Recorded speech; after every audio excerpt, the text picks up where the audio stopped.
Hello and welcome to the Monday Call. Fisher & Paykel is a household name. Founded in 1934, it began making and marketing healthcare products in 1969. Today, it is a manufacturer, designer, and marketer of products and systems for the use in respiratory care, acute healthcare, and the treatment of obstructive sleep apnea. Fisher & Paykel Healthcare, which split away from the appliances business in 2001, is now New Zealand's most valuable company. Listed on the NZX, it currently has a market capitalisation of over $14.5 billion, with 2023 revenues expected to be over $1.5 billion. Lewis Graydon has worked at Fisher & Paykel Healthcare for 38 years and has been Managing Director and CEO for the last 7 years. We're delighted to welcome him on the Monday Call. And Lewis, thank you very much for joining us. And it sounds like I've got my statistics wrong already. Was it 34 years? I don't know if I want to correct you. It's actually 40. 40 years. Well, I turned the big 40 just a couple of months ago. So I can tell you it feels like quite a long time. So it's what a wonderful career. And look, there's heaps of to talk about today. I want to talk about the business. I want to talk about where it's come from. More importantly, I want to talk about where it's growing and going. But first, I'd love to talk about you and that 40-year career. How did you get there? How did you get in the front door of Fisher & Paykel, and then that journey that you went through, especially around the R&D and the design part of the business, which is really the thing that's so special about Fisher & Paykel. It would be great to hear your journey of how you ended up becoming CEO. Okay, so how long have you got? Yeah, when I look at your whole agenda, I don't know how we're going to do all of that in an hour, but we'll try, shall we? So look, when I graduated from university, my burning desire was to design something that would be used. That's what I wanted to do. That was a limited number of companies in New Zealand. And when I look back, probably the lucky part was that the job I took was at Fisher & Paykel, and that's why I took it, because it was an opportunity to design things. It wasn't the most lucrative thing I could have done at the time, but it was, what I wanted to do. So I started in R&D, and I guess the context here now is, when I started in 1983, we were about 20 people in the office, about 20 people in manufacturing. And today that's closer to 6,500 total. So you're part of a growing business. And I think this goes to when the scope is improving care and outcomes with medical devices, there's an awful lot that humanity has yet to do. So you've got, a fabulous scope and a global scope, and I think that's kind of, a key part of the story. So as the business grew, I kind of progressed through, when you're 20 people, you're doing a little bit of everything, aren't you? And I think that's been a fabulous part of my career. I've sold, I've been in manufacturing, I've been in a regulatory space, I've been part of a lot of what we do through that journey. And when you think about, I guess, delving into the R&D side of things, I guess this is getting into the crux of the business immediately, but it's also your experience and where you've come from in that journey. But at the R&D pipelines, it's not just come up with some sort of design or idea and build it and sell it in 3 months. This is a long, long process. But yet the end market moves quite fast. And, we saw it with different things that have happened with say vaccines and COVID or respiratory and COVID, but the things that you were delivering quickly during that time, for example, weren't just designed in the 3 months prior. They were designed over years and years. How do you decide as a business, or first as a designer, when you're in people talk about what was the best job, and you probably have to say it's being the CEO, but you probably are going to say when you're a 23-year-old designer in the R&D department. Yeah, had a ball. Look, really complex question. And I think there's a little bit of maybe relevant history there. If you go back to Fisher & Paykel's origins in appliances, it started off importing product, and New Zealand was heavily tariff protected. They were smart enough to know that tariffs weren't going to last forever, and we're going back 40s, 50s, 60s, and we were going to have to manufacture in New Zealand. And then the next step was, you can't manufacture appliances in New Zealand and compete with GE on a global stage, or even in New Zealand. You can't compete with those companies. So the next step in the thinking is you're going to have to do something different. And ideally, you want to do everything different, and you want to do everything better, because you're not going to compete head-to-head with these massive European American companies. So when I started in R&D, it was fully built into the culture that you have to do something different. We're talking about early 80s. Innovation was the catchphrase at Fisher & Paykel. And of course, every company on the planet today would say we're innovators. It was quite unusual, or a lot more unusual prior to the 80s. We need to innovate to be competitive. We're going to have to do something different. We're going to have to do something better. And then when it got to the healthcare business, translating something different, something better, that became, you're going to have to improve outcome. So the core of our philosophy and the core of what we do is, how do we improve outcomes? And that can be a holistic thought. In our business, they can be different. We can have a patient, we can have someone using our product, we can have someone paying for our product, and they can all be different entities. So something better for all those entities is what we're aiming at. So the discipline in the R&D process, and this is just like everything we do, the process continually improves over the years. But these days, the discipline is, what's the patient, what's the condition, what can we do to improve outcomes, across those three domains. And then once you're stuck on, or committed, it's a better word, once you're committed to improving outcomes, you know what you're aiming at, and you know what you can try and do. And I think that's a really, really core part of the philosophy. So then it's, and our world's become more and more complex, I think rightly so, over the years, in medical devices, more and more regulated, which I think is correct. Then it's about, and this is some of the exciting things. You're doing clinical research, you're doing technology research. Sometimes the idea is quite simple, but you can't make it, you can't manufacture it. Sometimes you can manufacture it, but not cost effectively. So then you're into manufacturing. Now you've got a different way of treating patients, or a variation on a way of treating patients. So we're trying to communicate that this is a better way of doing it to physicians globally. There's a time frame, there's clinical data, you can call it marketing. It's a very, very specialised kind of marketing. And generally, the way to do it, the way we do it, is with salespeople. The salespeople calling on hospitals, talking to doctors, going through clinical data, going through what our therapy might do and what clinical data shows it does. And then you're asking a hospital to change their clinical practice. You used to treat these patients like this. There's really good clinical data to say if you treat them like that, you're going to get better outcomes across all these domains. And now add all that up, that's quite a time frame, isn't it? I've gone from clinical research, technology research, manufacturing research, and clinical research to show the outcome improvement of the patient. And then actually, the way it actually works is calling on doctors, hospitals, physicians one by one, and going through it with them. Quite a long time frame.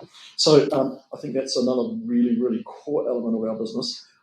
What our business is built on does take a long time. So you've got to think, you must think over the long term, and you must act over the long term. And at times that takes courage. And when I say long term, we would call 5 years short term. And when I say long term, I'm talking 30. And you made one comment about the CEO role. One of the first investor conferences I did, I was talking about long term, short term. I got to about lunchtime, and by then I've spoken to half a dozen people, And I realised that this was in California. I realised that my audience, short term's a quarter, long term's a year. So I had to change my language real fast. But anyway, I think the key element is, this does take a long time. And it's not because we're slow. It's not because things aren't moving quickly. That is the nature of the beast, and it's challenging. It's a really fascinating process, because how do you, and because you've done all these different roles in the business, you'll have firsthand experience, obviously, but you want to develop a new product or device or whatever it is, and then and that needs to have quite a lot of research and development and prototypes and all that sort of thing before you even speak to the doctors. And then you have to rely upon the fact that the doctors and hospitals take up that product. And that's hard in itself, because you might have a doctor that might be skeptical, but also, and this is from this is a rudimentary comment, but it seems from the outside in, when you work and deal with a hospital, it is incredibly difficult to speak to the right people who are making the purchase decisions in hospitals in California, and what's the budget and who's making the decision and when is it going to be decided upon. How do you balance wanting to be advancing this technology and taking it to market, but not going too fast, because you might get tripped up at the last minute by the people who are actually buying this stuff?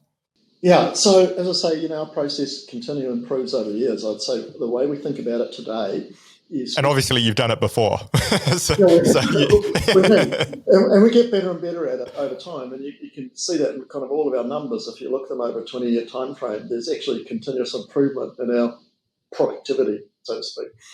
But the way we think about it now is, if it's a new therapy, we really want to understand the mechanisms of action. What's this therapy doing? And that'll be clinical work, and that'll be locked down. So this is what it's doing. And you can be confident about that. This nasal high flow would be a classic example. We know it improves CO2 washout. That's a mechanism of action. We know it humidifies mucocilia to, body temperature saturated. We know it does those two things. We know it does a pressure. And so that's kind of science. We know that. That's a mechanism of action. Then the next step is, does that have a physiological outcome? That's what it's doing. Can I measure something good in the physiology? Can I measure better oxygen in the blood? Can I measure a lower work of breathing? So these are things we can now move on and we can measure, and we can say, yep, I've got some physiological improvements. And that's all doable with a high level of confidence. And then the next step is to move on and say, does this result in a better outcome for the patient? And that's the large studies, randomized controlled trials, that's the grind. And that's what can take time. That's where you can get some twists and turns in the road. And often that's about how you've designed the studies, how you're applying the therapy. But that can be quite a long time frame. But if you look at it over, a 10 to 20 year time frame, eventually, with some twists and turns in the road, that will turn into a clinical practice guideline, and it might come from European Respiratory Society or the World Health Organization or American Society. That'll turn into a clinical practice guideline. And then at that point in time, think of that as like advice for physicians. There's still another step to actually change the practice. And then overlaying all this, we kind of think of physicians, hospitals as there's an adoption curve. You've got early adopters. Oh, I see what it's doing. It's washing out CO2. That's going to give you great outcomes. Eventually, there's an early adopter. And then you've got kind of a bell. We think of it as a bell curve. It's an abstract concept. And then at the other end of this bell curve, you've got your late adopter, which is one of the clinical practice guidelines. What's Auckland Hospital doing? What's Middlemore Hospital doing? Okay, I might change. So that's kind of the general progress. Now, hospitals, healthcare systems, really, at the end of the day, how to treat a patient, the responsibility is the prescribing physician, and he will make his decision for what they're going to do, how they're going to treat that patient. It does reside there. But in terms of changing clinical practice in my selling experience, I mean, hospitals are very complex, healthcare systems are very complex beasts, and you can generally find 20 or 30 different people or departments or parts of the healthcare system that are empowered to say, no, we're not doing that. But you generally can't find one point of call that is empowered to say, yes, we can do that. So now we're just down to the mechanism of changing clinical practice. That also has a time lag because grossly generalising, you kind of need to get a bit of a consensus across doctors, nurses, procurement, infection control, management, technicians, servicing. So it goes. And even within those groups, you're trying to get a consensus within each grouping. I've never thought about it like this, but so I could be totally off track. I'll put that proviso in before I ask you this. But is the reason that, I mean, we're a small country in the bottom of the South Pacific, but is part of the reason why it's so successful, other than things like the philosophy that you talk about, but is that because you can get buy-in from, say, New Zealand, potentially Australia first, and get that consensus to then launch it more globally? And so the route to market is, in New Zealand, and I don't want to be too colloquial, but, you can kind of ring up someone at they're no longer DHBs, but at the DHB and go, hey, we've got this. And they go, okay, we'll come out for a coffee and we can talk about it. That's a little bit more difficult in the US, but you can kind of start creeping up the consensus. Or is that kind of an irrelevant way of how it's worked out over the last sort of 40 or 80 years? No, I think you are getting to something that we do think is one of our competitive advantages of being in New Zealand. One is the whole idea you're going to have to do something different. It's not just the product, it's how you run your business. I mean, that originates from fundamentally from being in a small country trying to compete globally. So, that is definitely a big part of it. Then the other part is, there's a whole stage here. We talked about it, once we've got our product right, we have to work out what resonates with our audience. We have to work out how do we sell it. And we can do that in New Zealand and at least and in Australia for the last couple of decades. We were a household name. There's huge trust and confidence. We can go in and work out what clinical data is more important to these physicians, which we can work out how to make the change here. And there's enough trust and confidence in healthcare systems in New Zealand and Australia, where if we get it completely wrong, we can iterate it and get it right. So for most things we do, this is another kind of unintended benefit. When we first introduce a new product, we might only have parts of a manufacturing line. Some of it might be manual. We might only have one set of tooling, things like that. We can make it, but we can't make a whole lot. Now, we can possibly supply the New Zealand market or the Australian market whilst we're building up our manufacturing capacity. So that does allow us to launch new products, I would say, sooner rather than later. I've heard the odd interpretation, man, you take a long time to roll out. It's not we take a long time to roll out, it's that we start sooner because we've got these lower volume markets that we can get going with when we have low manufacturing output. And then, as I say, the second part is you can do focus groups, you can do all kinds of like marketing constructs, but the experience is actually trying to part people from their money is quite different to the focus group. So we like to work out, well, we have to work out our selling message. And once we think we've got it right, once we think, yeah, this is what people are relating to, or in the early part of the process, we might come across, well, here's the problem. They're all worried about this, and I don't have that data yet. I really want that data before I go somewhere else. I'm not going to make any progress selling till I have that study finished. So we'll get I would generalise as our product launch. It is the manufacturing, and it is I'm going to call it the selling process, the selling approach. We'll get that right in New Zealand and Australia. Once we think we've got it right, we'll roll it out around the world. And I think part of the reason we can do that is we are such a trusted name here. When we get it wrong, I mean, you probably wouldn't do this if you got it right every time, first time. There's always improvements. So when we get it wrong in this market, we're forgiven. Yeah, I mean, that's fascinating because plus when we say, here, I've got a new product, large part of this, I've got a new product I want you to have a look at. People will look at it. We're good to go, Yeah.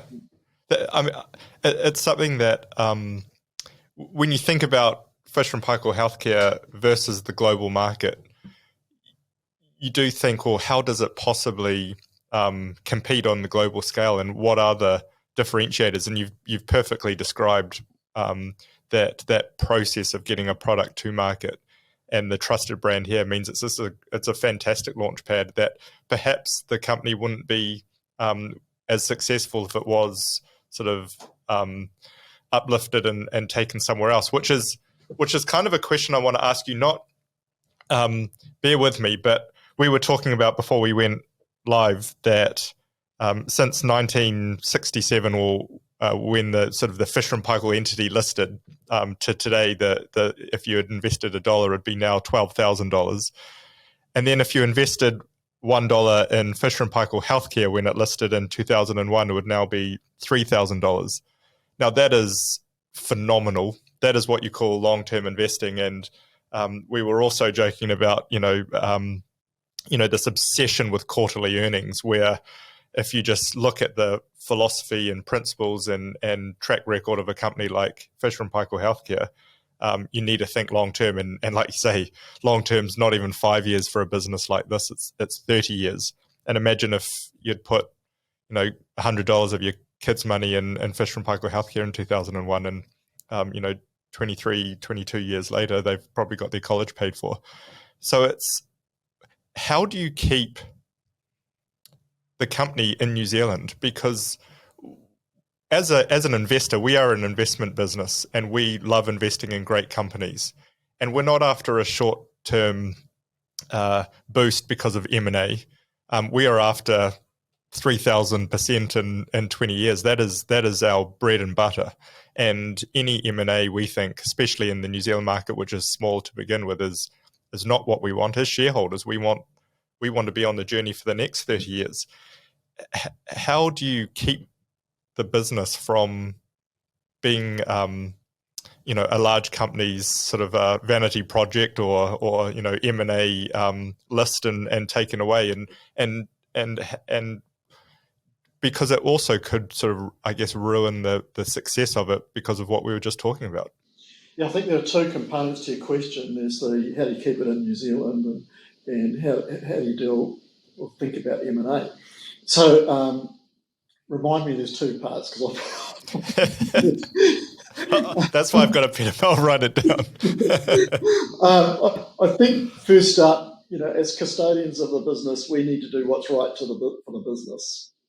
And then the way I would think of that is there are some huge advantages to being locating some of our activities in New Zealand. I mean, if you look at it today, out of 6,500 people, maybe 3,500 will be in New Zealand, 3,000 outside New Zealand. So, we are an international business. We've got people in 54 countries. So I would think of us as an international business, and we have some functions located in New Zealand. And that trend is going to continue, of New Zealand being a smaller and smaller proportion, certainly, of our people. So when we think about what's in New Zealand and what makes sense, we're looking at what's the advantages and what's the disadvantages, because there are some disadvantages to being in New Zealand. But we make that as I would say, what's best for the business decision. And then just to kind of back that up, And we've talked about some of the advantages of being in New Zealand. So I'd say we're making the right decision for the business there, and we're taking advantage of what New Zealand can offer, and we're mitigating the disadvantages, which are all related to distance. And then I just want to back that up a little bit with a comment that, and then we also think, in terms of social responsibility, our responsibilities are probably proportional to, where we have the impact. So in terms of social responsibilities, we have a big impact in New Zealand. We don't have much of an impact in Los Angeles or Paris or London. So just park that comment. Now, when it goes to M&A, the way we would think about that is our job is to run the business as well as we possibly can, and we would drill that right down to improving care and outcomes. If we're doing something better for patients, better for healthcare systems, let's focus on that. And this also goes to how do you get stuck on the long term, how do you not get dragged to short term. Let's do what's best for the patient. Let's do what's best for healthcare systems. Let's be focused on it. Let's make sure everything we do is pointed at that. And that's in the conviction that, well, if that's what you're doing, you're going to have a pretty good business. A good business model will follow because you're getting better outcomes for patients and healthcare. So the good business model follows. And then the next part, and I hope we're doing it here today, is if we can communicate our business very, very well, it should be valued in the right place. And if you're valued in the right place, I guess the market does what the market does as far as M&A goes. But I think our job is to run the business as well as possible, and then to try and communicate it to the wider audience as well as possible, and the rest follows. And to get the full value wherever it's based, which is at the moment, and hopefully for a good long time yet, that's right. The New Zealand market. Related to that, Lewis, I had a really interesting trip to China and Hong Kong recently. And one of the fascinating things about that share market is, now someone listening will probably say my stats are wrong, but this is what I heard anyway. Of the 18,000 listed companies, 70% of them are founder run, where the founder and the management team was sort of there from the beginning, or close to, and have a sort of that, not just shareholding, but that personal relationship with the business. And that's how we would consider you as the CEO of Fisher & Paykel Healthcare. You've been 40 years, as you may as well have been there at the beginning, at least for the healthcare business, and for a good chunk of the combined entity when it was part of the appliances business.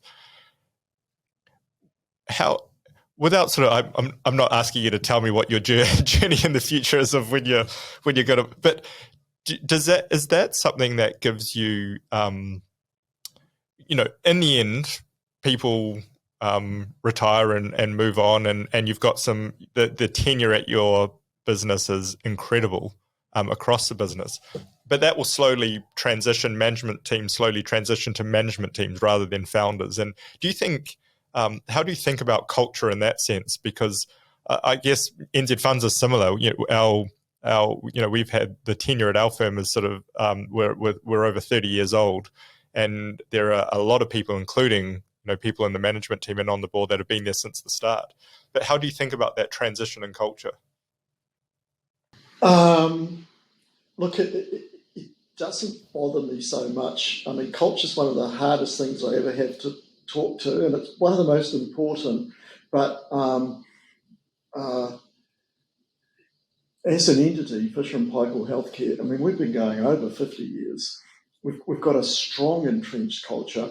We reinforce our culture, and I'd kind of go back to, it's just, and you've got long tenure is really important to a successful culture, I think, as well.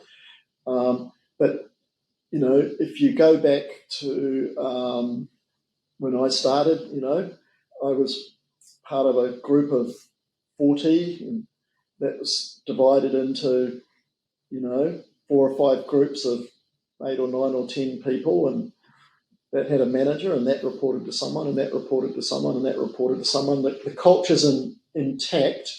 The transference of the culture, the leadership, the demonstration of the culture is intact. You've still got the same relationships, just on a bigger scale. I think it's quite scalable. If you think of maybe a very simple mental model is every person has 10 people reporting to them, and then it's just how big do you want to build your pyramid. It's quite a scalable model. How do you think about it in terms of culture? Is you can't just go, right, our culture is going to be X, and everybody, it kind of comes from the people that you hire and the type of people who run the business, and that sort of trickles down, I guess. What do you think about it explicitly, or is it just how do you manage culture at a business with 7,000 people and half of them, or I forget the numbers, are overseas? Yeah. Oh, absolutely. A lot of travel. There is that. We bring a lot of people here. Absolutely. We're trying to be. I think we crossed a. I don't know where to start with this question. I think the one interesting thing, whenever it was about a decade ago, we sat down and we thought, well, we want to lock in some principles of this culture. And it was about the internationalism. We were at one stage bothered by, I'm not getting the fish and paykel culture in this country. I'm not getting the fish and paykel culture in that country. So we did a couple of things to try and to fix that. It's well and truly fixed now. But a couple of things to fix it were, let's try and write it down. Now, we didn't sit down and go, what culture do we want? Let's write it down. That's what Enron did, and they wrote it on their door, and look what happened to them. We said, what do we do?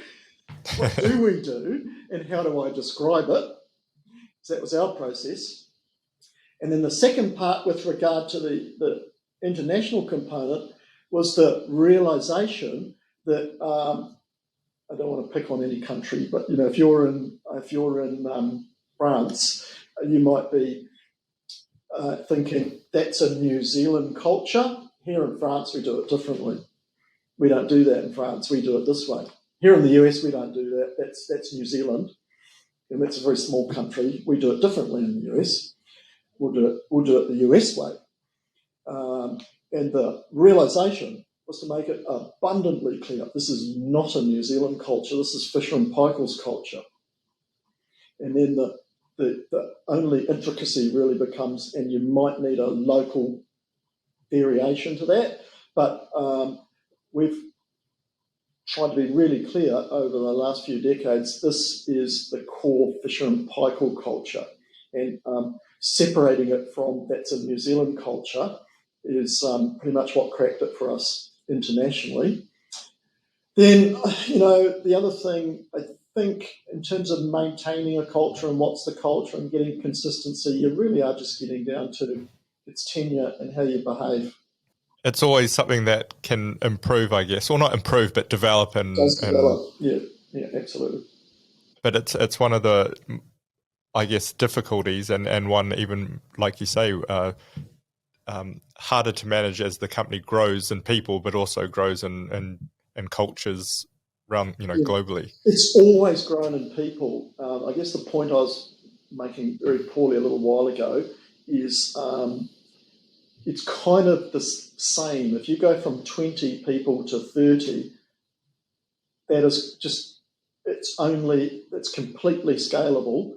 What did I say, 20 to 30? To go from 1,000 to 1,500, it's just the same thing, exactly the same thing is happening, but 50 times. If I got my maths right. Let's take a step change from the business and talk about the industry, because, I mean, I don't want to dwell too much on COVID specifically, but it was a horrible time for obviously the entire global population. But it was an incredibly unique period of time for Fisher and Paykel Healthcare, because you were working within a your products so happened to be the ones that were really sought after in a respiratory pandemic. Has that changed how you see your product development and what you're looking at? And how's the whole healthcare system changed because of it? And has it? Gee, wonderfully complex question. I think if you take probably it's had all sorts, we could talk about this all day, but I think the fundamental for our business is one of the newer therapies, let's say in terms of patients it could treat before COVID, patients it was treating before COVID, less than 10% penetration, because it's a change in clinical practice. So we're only 10%, less than 10% of the way through making that change. That's after 10 to 15 years.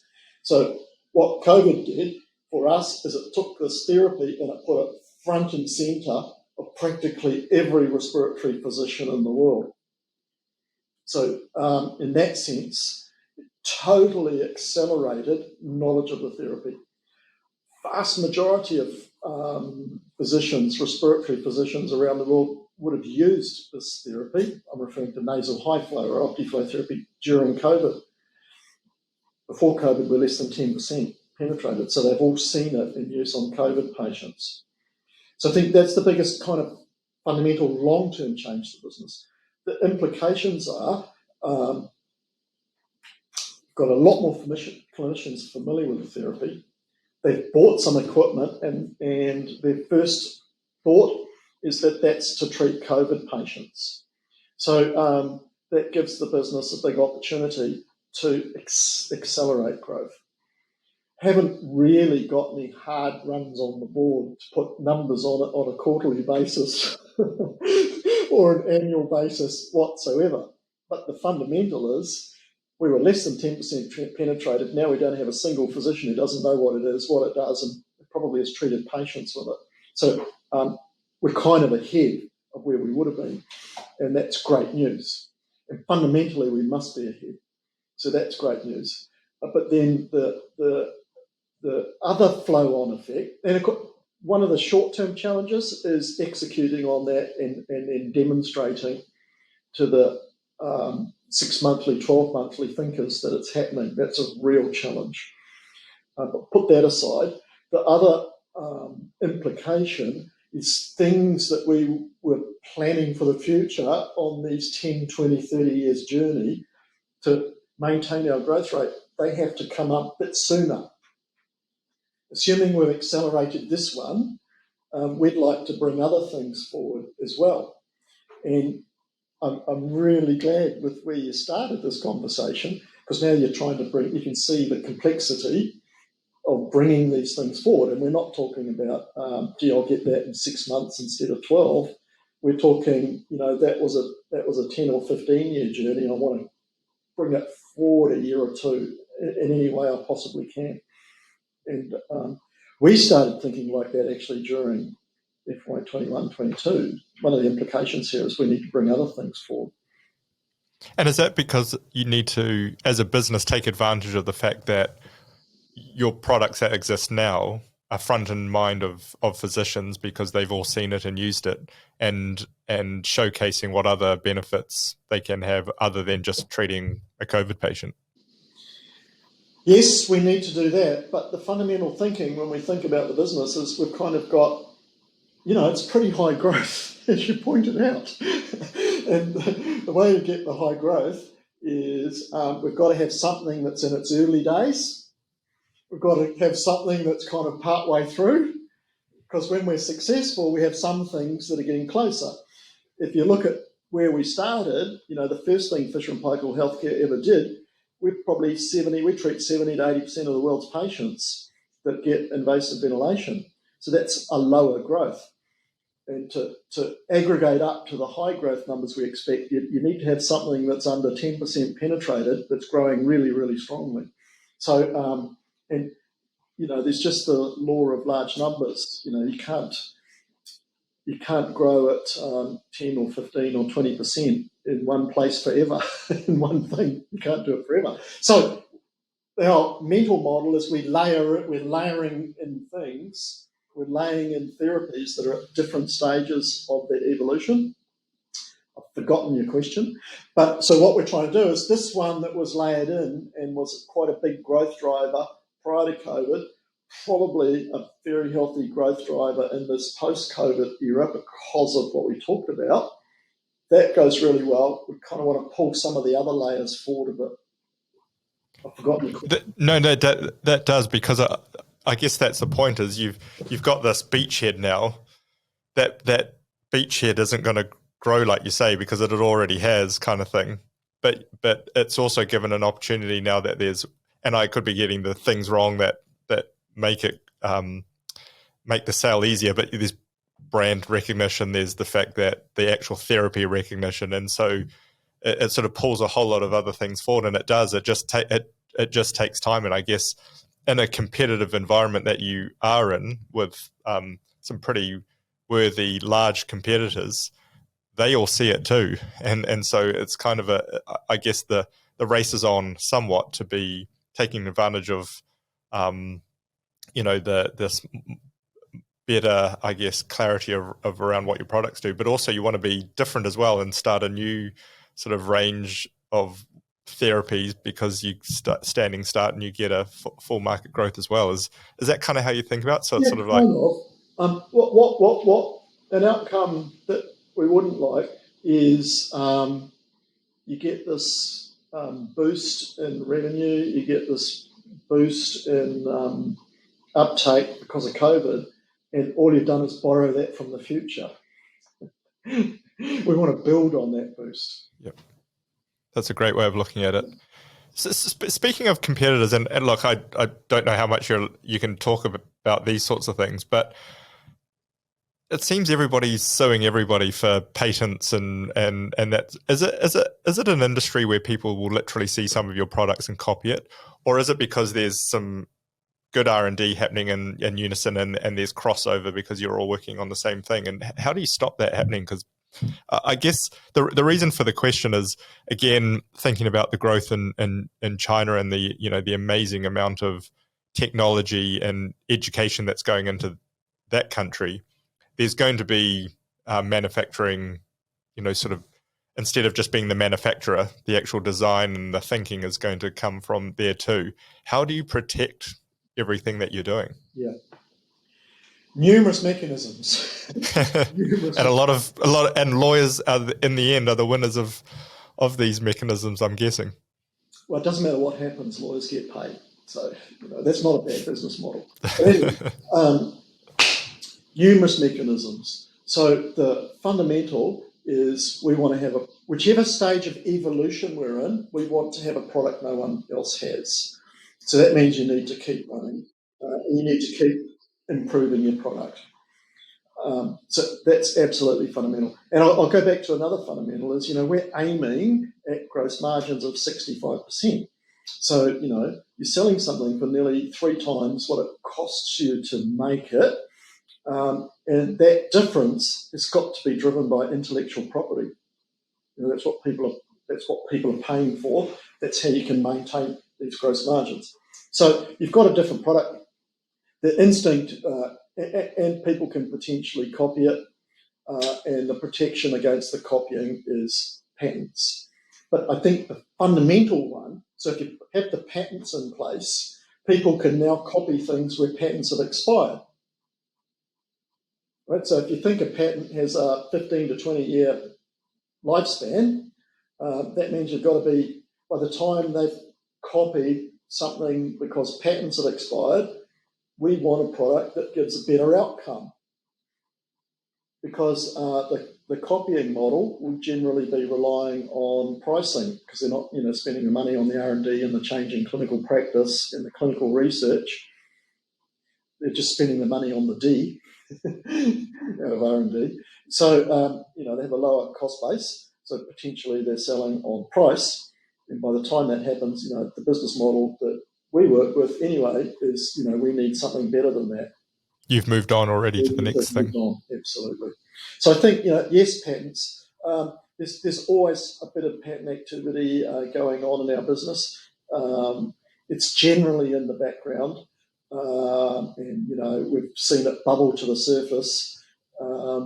We've seen it bubble to the surface, I think, once around that 2014, 15 litigation. We just have to see that as a cost of doing business, the cost of maintaining, gross margins and competitive advantage. But I have to say, for our business anyway, there's always a little bit of something bubbling along.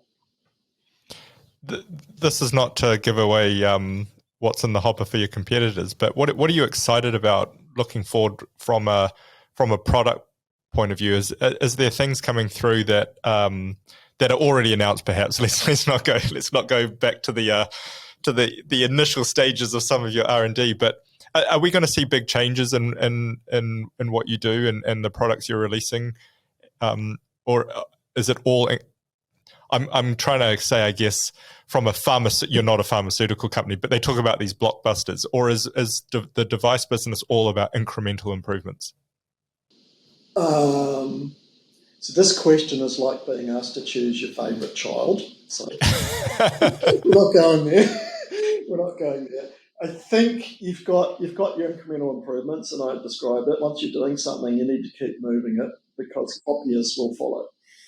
So we certainly have that part of the business, and that can be quite exciting. The ones, let's not say maybe more excited by, but the ones I tend to focus on are the ones that are driving a change in clinical practice, because these are the ones that the customers aren't actually asking for. So, one of the things about our business, and we're just going through it now, when we do an annual business plan, we have, my arms aren't long enough, we have a list of things we want to do this long.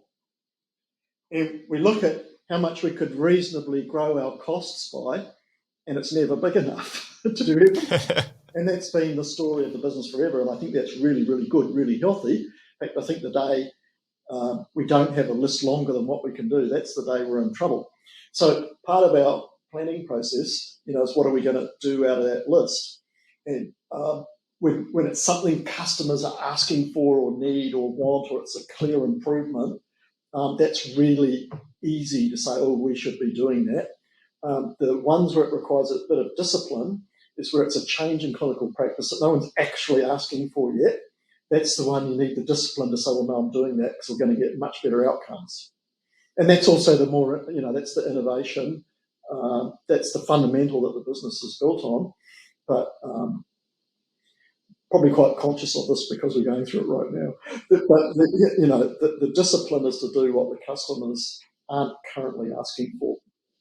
If I was to ask you a question about you and then related to what you've just said, when you think about what's your biggest stress as the CEO, would that be along the lines of one of the more, because in the end, someone has to make the decision about which one to go for, and it might not work out, or is it not quite work out like that? It's a bit more diversified, perhaps, but maybe your biggest stress is something else. But when you are the CEO of the biggest listed company in New Zealand, you've got some weight on your shoulders. How what are the things that keep you up at night? These are so multi-layered questions. I think when I said I'm not prepared, it's because there's this. They just keep flowing because there's so many things to ask you. But you can say I'm not going to answer that if you want. But it feels like a counselling session. No, we're going to go all over the place with the answer, but I think that's in response to the question. So I think I'm not a journalist, I'm an investor. This is probably part of the issue. Consistently I get asked questions kind of like that, and CEO this and CEO that. And I can't speak for any other company, but it kind of doesn't work like that in Fisher & Paykel. I would say that it's more of a team effort, it's more of a group effort. I do think so. I don't feel much different. There's a few things we can get to that. I don't feel much different in this role to any other role that I've had in the company in terms of the decision-making process. I had just as much input in my previous roles as I do in this one. So that's kind of how it works here. Just to that comment, you have to make the decision. Well, I don't actually. It's exactly the same process that I've worked with actually. The process makes the decision rather than the individual. For 30 years, it's the same process. I don't feel like there's much different. And I don't want to have this mental model. You've got to make a really tough decision. What is it, CEO? That's not how it works at all. It's more process driven. Then when you go to, I'll try and deal with your stress question. So I'll give you absolutely, well, one, I probably wouldn't call it stress in the clinical definition of the word.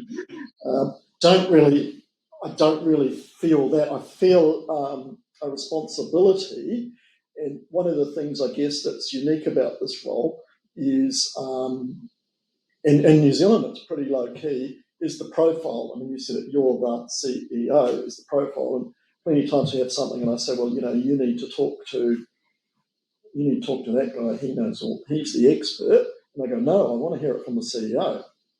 So I think that's a unique obligation, and that is about presenting the business.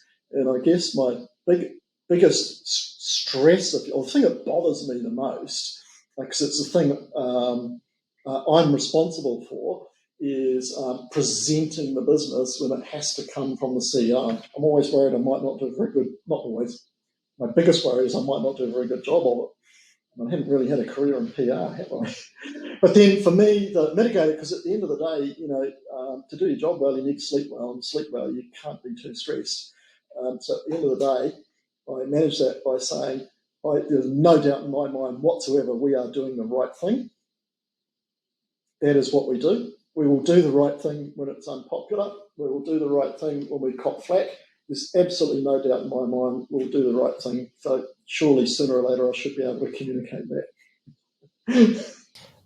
We were speaking on this podcast to Teresa Gatting a week or so ago, and she said something very similar, and it's around, well, the purpose. One of the purposes of the CEO is to work with a whole lot of people that are, and I think a lot of CEOs say this because people who get to the position where you and Teresa are generally humble around their effectiveness, but you hire people that are way more talented and smarter than you, and you just have to sort of make sure they push in the direction of their strengths and helped with their weaknesses. But actually, it's them that's running the business, and I'm just the conductor.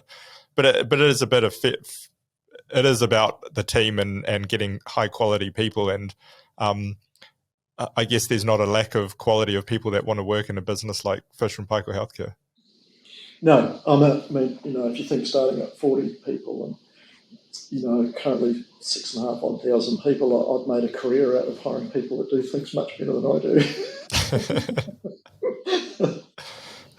It's obviously been a good skill set, because I refer you back to the share price increase that we've been talking about over the last 20 or 40 or whatever time period you want to think about. Lois, we've got a little bit more time to go, and then you have to get on with your day. But when I think about, there's so many things that you want to ask someone that you've got an hour to spend time with, and Fisher & Paykel is a business that I think is fascinating for the fact that it's such a global, high growth company. What do you think the future is for those sorts of businesses in New Zealand? And I know you're not a New Zealand business, and I really think that's important. I think I call it being a bit of a super Kiwi. You don't want to be too, we're a New Zealand business, and because I think you can get a bit too narrow-minded. But do you think, do you think we have the right setup in New Zealand to be able to foster more businesses that can turn into a Fisher & Paykel Healthcare over the next few years? And what needs to happen to really encourage that? Because you are quite lonely on the New Zealand share market, and in that sense around high growth, high quality, high profitable growth businesses, and just interested to get your views on that. Yes, they're very wide-ranging questions, aren't they? I think it is really important to I can only talk to us really, but I think it's really important to think that we think of ourselves and you think of us as an international business. Nobody buys our products because they're made in New Zealand. That's not a selling feature.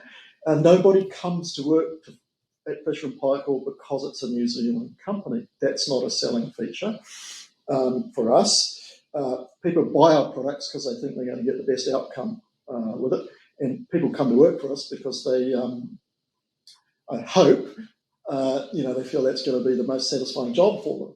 So none of that's really connected to New Zealand, and it comes back to where we were earlier in the process. New Zealand is different. It does have some unique things about it, and we have a long focus on making the most out of what's unique about New Zealand and mitigating what's a disadvantage to being in New Zealand.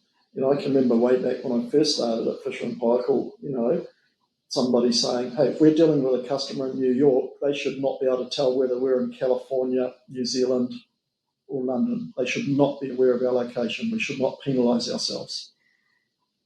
So I think that's part of it. But, and we've talked about, New Zealand's got a nice, we've talked about the healthcare system and how that works for us. And that's probably the benefit of being a big fish in a small pond. So that can translate to, I would imagine, to other businesses. Being a big fish in a small pond, you've got some reliability, some confidence, some trust in the local community for what you're doing. Whereas, if we were located in California, we wouldn't have that. What about availability of engineers and R&D credits and all that stuff? Is it the right setup? Yeah. Well, when we look at, as far as R&D credits go, when we do look at location, and we do as custodians of a business, we necessarily need to do it dispassionately. You look at the place, there's a massive list of pros and cons, and we do it every time we look at manufacturing sites as well. There's a massive list, and R&D credits just goes in, oh, that's good, that's a tick. So I don't think there's any single thing, it's not many single things that would tip you, yes, this is the best place, or this is a place I won't go. There might be a few. But on the whole, it's the complete package, and that's where I put R&D credits. In terms of getting people, one thing did change for us a little bit. There are some skills we want, you just can't get in New Zealand. It's only us. So that needs to be grow your own and to a certain extent import that skill. As we've become of a size, I think for quite a while, we had trouble getting people to move to New Zealand with the skill set. They would look at salaries, traffic, believe it or not, price of houses, and go, I don't want to move to New Zealand. So we had trouble getting people here when they just looked at it on the surface. And if they did come, they maybe come for the wrong reasons. We did get to a scale where people, that's not an issue for us now, but it's because in our kind of small niche, unique industry, we're at a scale where if you're in this industry, you probably know us, and you probably would see it as a great career move coming to work for Fisher & Paykel. So we're able to attract people to New Zealand if we want. But where I was heading to is when you look at the bigger picture, and not just in the last year or two, one of the challenges is getting the calibre, quality, and type of people that you want. And that is more and more becoming a global competition to get the calibre of the people you want. So we do fine recruiting in New Zealand as well, again, because we're a household name. We get, gee whiz, I don't know, but before COVID, for 100 positions, we would get over 1,000 graduates in New Zealand applying for those jobs. And so we do just fine. But if you look at the general economy, I don't think there's a surplus.